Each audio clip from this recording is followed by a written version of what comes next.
પોરબંદરના કોટડા ગામે વિશાલ નામના 2 માસના બાળકને શ્વાને માથાના ભાગે બચકા ભરતા બાળકનું મૃત્યુ થયું।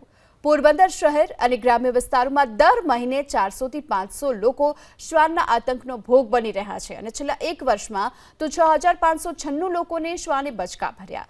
શ્વાનનો શિકાર બનેલા લોકોની દવા કરવામાં ભાવસેજી હોસ્પિટલને 90 લાખ રૂપિયાનો ખર્ચ પણ થયો, પરંતુ પ્રશાસને પોતાની જવાબદારીનું કોઈ જ ભાન નથી।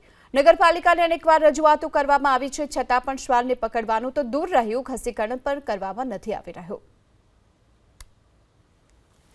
છોકરો હિસકામાં હતો અને અમે નીંદતા માંડવીમાં ને પછી કૂતરાએ હુમલો કરી નાખ્યો છોકરા ઉપર। પછી અમે દોડીને ગયા। ક્યાં ગામે હુમલો કર્યો? અહીંયા કોટડામાં।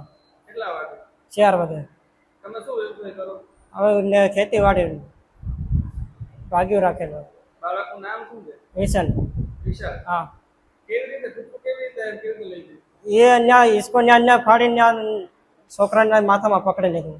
આપણે ત્યાં હોસ્પિટલમાં દર મહિને અંદાજિત 450 થી 500 કેસ કૂતરા કરવાડવાના આવે છે, જે રેબિડ હોય કે ના હોય પણ એને અમારે 4 થી 5 ડોઝ ઇન્જેક્શન આપવા પડતા હોય છે।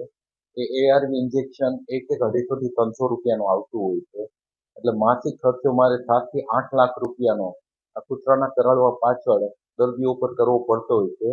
આ બાબતે મેં અહીંયાના મ્યુનિસિપાલિટીને એટલે કે આપણા ચીફ ઓફિસરને પણ પત્ર વ્યવહાર કરેલો છે અને એની સંપૂર્ણ વિગત મેં અમારી હેડ ઓફિસ CEO ને મોકલેલી છે, જેથી કરીને યોગ્ય રસ્તો નીકળી શકે।